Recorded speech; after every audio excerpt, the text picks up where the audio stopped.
Hello. Est-ce que tu as déjà regardé une vidéo qui parlait de you and I and you and me? Ka di oui, ka di non. Sou di non, al gade l. Lo fin gade l et vin gade vidéo ça. Sou di oui. Est-ce que tu bien comprendre tout ça? Tu bien comprendre? Eh bien, c'est pour ça que je viens avec exercice ça pour capable faire plus exercice et pour qu'à ouais sou réellement bien comprendre tout ça. Pas inquiétez-vous. Nous allons faire exercice ça ensemble. Tout le monde a bien comprendre et si pas mal ou pas ta comprendre un bagay, juste commenter, dis ça ou pas comprendre pour nous capable aider. Mais ça vous fait là. Allez chez Zushita. Listen to me carefully. Put your headset or sit down in your couch. I'm coming back. You ready? Est-ce qu'on prêt? Of course. Here we go. En allez. Exercise. You and I. You and me. Let me remind you. To know what to say exactly, as I mentioned in the previous video, you must say you and I when it's talk about subject. Quand on va parler de sujet. And you say you and me when you're talking about an object. Vous devez dire you and I quand c'est un sujet, you représenté. Et you and me quand you représenté un complément. Ça veut dire, pour me connaître you and I, c'est sujet, il a placé devant un verbe. Pour me connaître you and me, c'est objet, il a placé après un verbe, après une préposition, ou du moins at the end of a sentence, à la fin d'une phrase. So, don't forget, sometimes they can replace you and me by a noun. Yo capable de remplacer you and me par yon nom. Par exemple, si pas mal yo mette un nom moun et puis yo mette I, laisse ça, yo gen doit dire Mary and I. Yo remplace you a, yo mette un l'autre pronom. Laisse ça pour pas dans confusion pour faire exercice là. Ou ka dire Marie et moi, ou ka dire Jacques et moi, ou ka dire Jocelyne et moi. Pas seulement you, toi et moi. Mais c'est toi et moi qui plus commun, qui capable plus fort comprendre ça. The same for you and me. Yo a dit Jocelyne and me.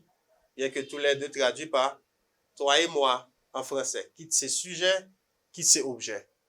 You understand me clearly. Now, you understand my brush up? Vous comprenez résumé maintenant? Vous comprenez révision maintenant? Let's go straight to the exercise. On allait directement dans l'exercice là. The first sentence I have here is, the rule is simple. I hope that you and will never make that mistake again. The rule is simple. I hope that you and will never make that mistake anymore or again. Okay? It's not a problem. I found video so again and anymore for you. Next. So, yo direct ça simple. Moi espère que ou même avec pas jamais faire ça encore. Donc, qui ça qui est là? Est-ce que c'est sujet moi là? You and I moi or you and me? Qui ça vous pensez? What do you think? You and I or you and me? Comment below to say what it might be. Commentez pour dire qui ça le doit. Qui ça peut-être qui est tout. So peut-être penser. Say it right now while watching the video. Fais ça kounya pendant regarder vidéo. And give me the reason Bon raison pour qui ça c'est you and I or you and me, you choose. Pour qui ça? I give you time to write. When about temps pour écrire. You finish writing?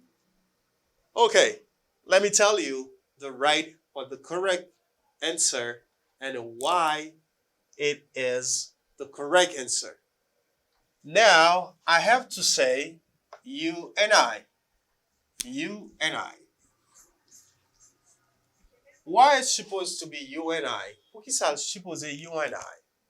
It's because after you and I have will make. This is the verb to make that I put in future tense. C'est le verbe to make qui vient au futur simple. I will make. Donc, moi dit you and I, it's because after you and I have a verb. Moi dit you and I parce que c'est sujet là. Règle ça simple. Moi espérer que ou même avec pas jamais fait et reste encore. I say you and I. Great. Let's go to the second one. The second one is Jane told her secret. Jane told her secret. Jane told her secret. She and have been friends for a long time. Jane told her secret. She and have been friends for a long time. Jeanne dit secret li. Li même avec nous amis, ça fait un bon bout de temps. What do you think? Qui ça me doit dire? Must I say you and I or you and me? You and I or you and me? Qui ça me doit dire? I must say you and I or you and me. Think about that. What might the right answer? Qui ça peut-être réponse qui correcte là?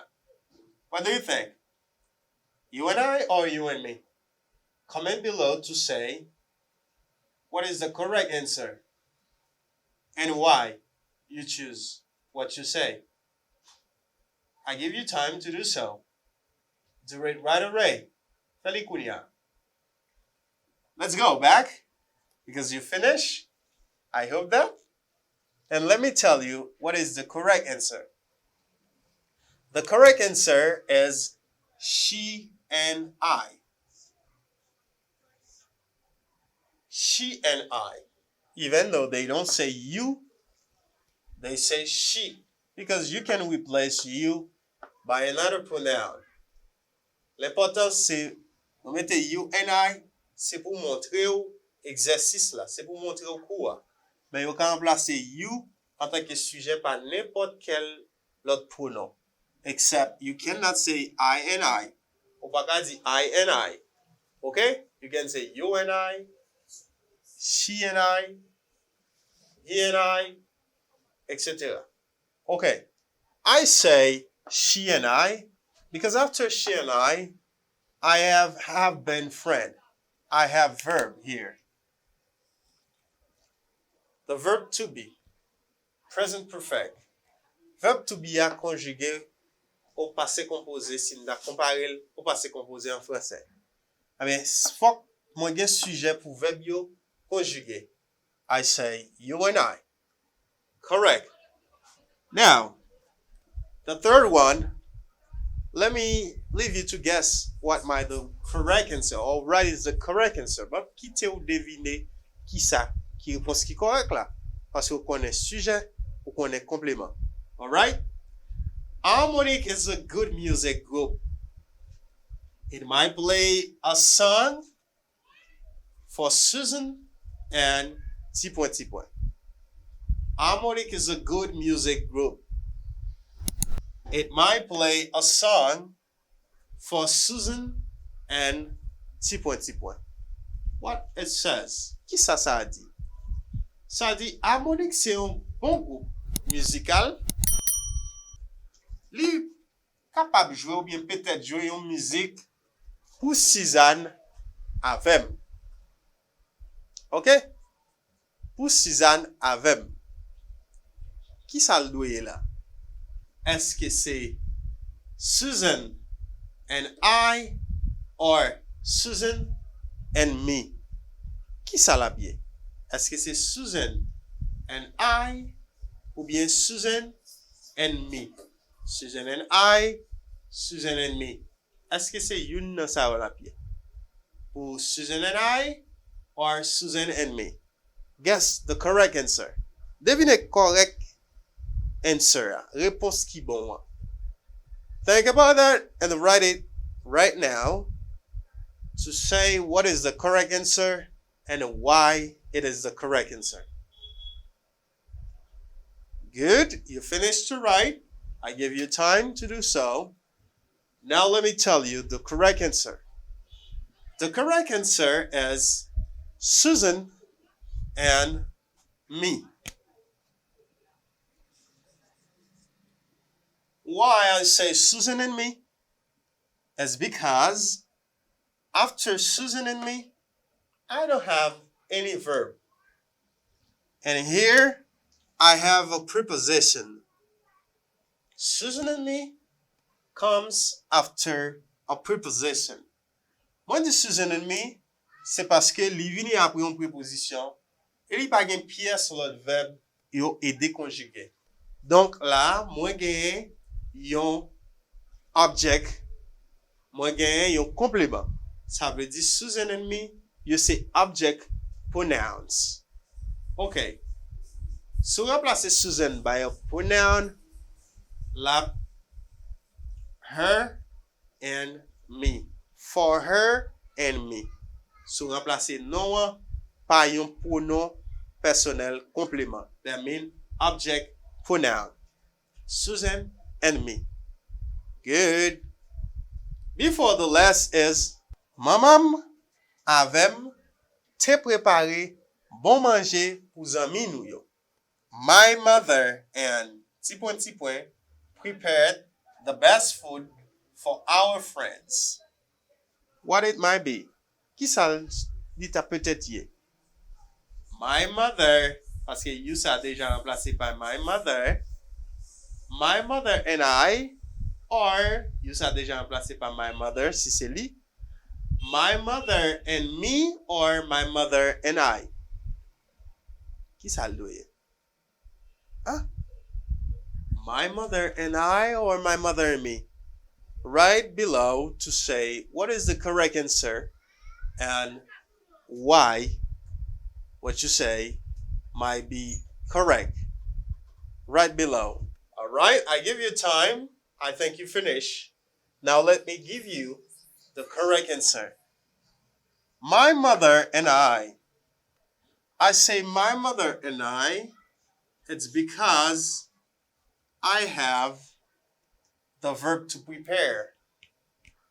This is the preterite of the verb to prepare, which is prepared. My mother and I prepared. Maman avem te préparé. As soon as I have subjects, my mother, when I replace my mother by a subject pronoun, I have she. She and I, you replace you by she and I, or my mother, because you can replace the pronoun by a noun. It's not a problem. My mother and I prepared the best food for our friends because I have a verb after.